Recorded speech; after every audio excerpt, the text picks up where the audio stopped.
So what is up guys, Killerkev, and today back with a brand new episode of 5 new console mods to hit the Bethesda.net website. This is going to be episode 46 within my series, but without further ado guys, let's just jump straight into the video. For our first spot is going to be Meridia Staff. This is for all platforms. The staff can be found at Meridia Priest Chest at the Killerkev ruins near Meridius statue, and what this is a staff that does 100 points per second of health and magicka of the disintegrated target at death. Pretty cool little staff, not gonna lie. There's a nice few different enchances on that which we just talked about as well. An incredibly low download size of 3 KB. It's definitely worth a try. Let me know what you guys think of it as well. I actually thought it was pretty damn cool. Personally myself though, I do not run a mage class. Goyen, Draconian Knight Armor. And in this mod, you are going to get the full set of Goyen's armor. As you can tell on screen now, it does look absolutely beautiful. And once again, it is done by Lagri, so you know for a fact that it's going to be super crisp within the game. The detailings and the meshings on this are absolutely beautiful. But how you obtain this, you cry? Well, you're going to have to kill the Draconian Knight NPC boss, located at the new map marker called Vexento Dejun. Hopefully I did say that correctly. Sounds a little bit weird to me, but that is a new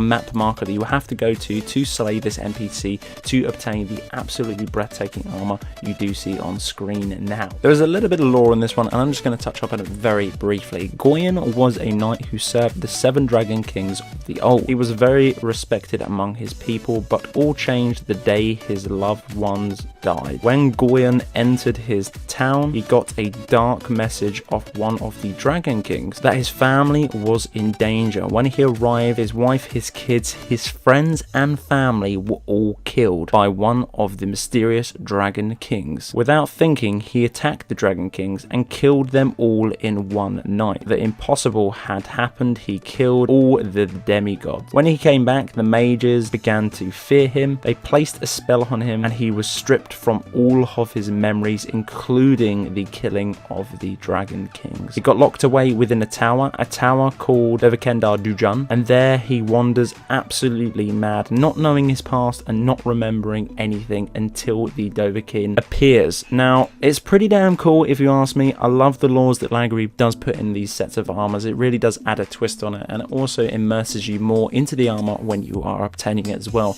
Overall, I think it's a really damn cool set of gear, and it's such a shame that none of these are actually out on PS4. Lagri, if you're watching this video, my boy, if you can, port them to PS4, because I know for a fact they will get eaten up on PS4.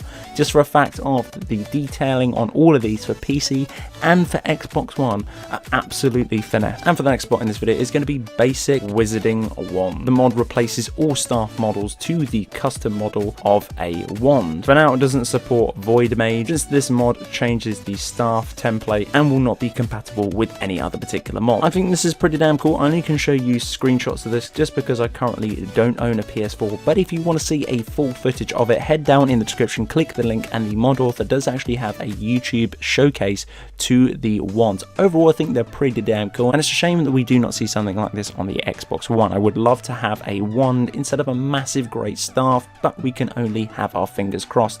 Download size of 8.7 KB. PS4 users, you are definitely in luck with this video. We've got quite a few to cover in this video that are really tasty, and I am kind of jealous that they're not on other platforms. Now for our penultimate spot is definitely a nostalgic feel. This is going to be Umbra the Reforging. The famous blade from Oblivion has now made its way to Skyrim. This mod features the fan favorite Umbra sword Oblivion, complete with the ability to choose between the one-hander and the two-hand version of this. A mini boss will fight you, Umbra himself, and a book also called Umbra is available in Winterhold Arcanium for a little lore if you want to dive into that and you're not familiarized from the previous game. Do note that the boss fight with Umbra shall be difficult, so please be prepared. That is within the description of this. How to get the sword: go to the soul can, travel northwest of the portal to the Bone Man Conjuring Book. You will find the ghost of Umbra, kill him and take the Umbra's sword from his inventory. Take the soul to any forge and you will be able to craft any of the particular blade. You can either craft the one-handed version or the two-handed version. For me, I can actually craft both of them just because I actually duplicated the soul within the cheat room. Both versions are going to cost an additional 1 Daedric heart, 4 ebony ingots and the soul itself. Once crafted, you can also convert the sword into other different versions using the sword and 1 black soul gem, but if you're lacking the 1 black soul gem, heavily do the suggestion of what I said of duplicating the soul. The stats are on it. The one-hander is 25 base damage and the two-hander is 35 base damage. Both swords features an unlimited soul trap and charm with a 120-second effect time, and both swords can be tampered with a black soul gem. A pretty cool little mod here, definitely nostalgic feel. They look pretty damn awesome. Two-hander's definitely going to be my favorite, and overall a nice mod of a download size of 13.7 megabytes is definitely worth a steal. And yet again, someone has asked me for this one, but currently it's not out on Xbox One, which is a shame. This is going to be Beasts for Companions. I only got screenshots, but if you want to go and see it in full mod showcase, again, for the PS4 users, go down in the description, click the links, and there is a full video showcase on this on the particular mod page.